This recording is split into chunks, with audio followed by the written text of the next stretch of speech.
Quel régime social et fiscal selon le statut juridique?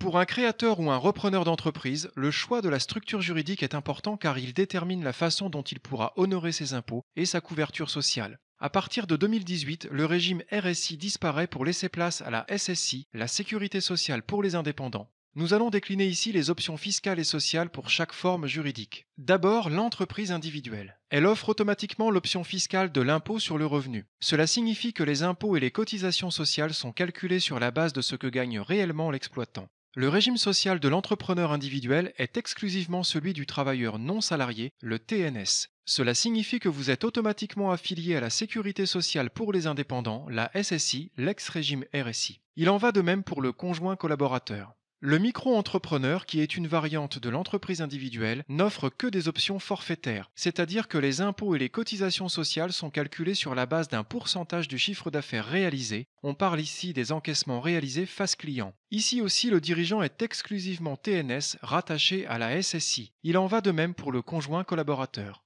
L'entreprise individuelle à responsabilité limitée, EIRL, qui est une autre variante de l'entreprise individuelle, propose les options fiscales de l'impôt sur le revenu ou de l'impôt sur les sociétés. Les impôts et les cotisations sociales sont alors calculés sur la base des revenus prélevés. Fiscalement, on peut débuter à l'impôt sur le revenu et ensuite passer à l'impôt sur les sociétés. En revanche, le chemin inverse n'est pas possible car le choix de l'impôt sur les sociétés est lui irrévocable. Cette règle est une constante que vous pouvez considérer comme telle pour la suite. Socialement, le dirigeant bénéficie de la couverture SSI, idem pour le conjoint collaborateur. En EURL, qui est une SARL à associé unique, il est possible d'adopter l'impôt sur le revenu ou l'impôt sur les sociétés. Le choix de l'IS est toujours irrévocable. Les impôts et les cotisations sociales sont calculés sur la base des revenus réels. Le statut social du gérant d'EURL dépend de sa qualité d'associé. Si le gérant est l'associé unique, il est TNS affilié à la SSI, idem pour le conjoint collaborateur. Si le gérant n'est pas l'associé unique, il passe sous le statut des assimilés salariés qui est proche du régime des salariés de droit commun. Dans ce cas, pas de conjoint collaborateur possible.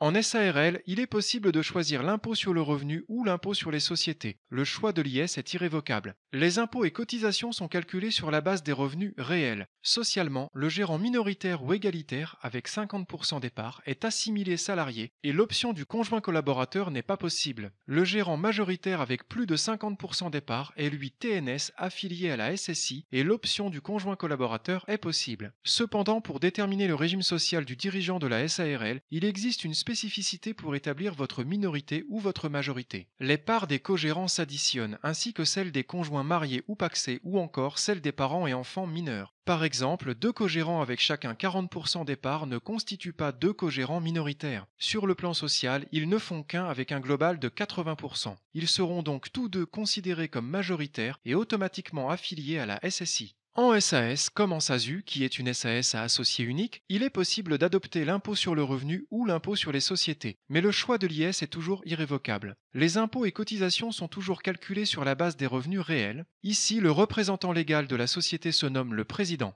Indépendamment du nombre d'actions qu'il possède, 0, 50 ou même 100%, le statut social du président de la SAS est invariablement assimilé salarié. Les autres représentants sont les directeurs généraux qui sont au choix assimilés salariés ou salariés de droit commun. Le statut TNS n'existe pas en SAS ni en SASU et celui du conjoint collaborateur non plus. Enfin, pour aller plus loin et savoir quelle est la meilleure structure juridique pour votre projet, il conviendra en priorité de l'adapter à la taille de votre activité, d'en comprendre la flexibilité et les possibilités d'évolution. Nous vous invitons pour cela à découvrir les caractéristiques de chaque statut dans notre vidéothèque.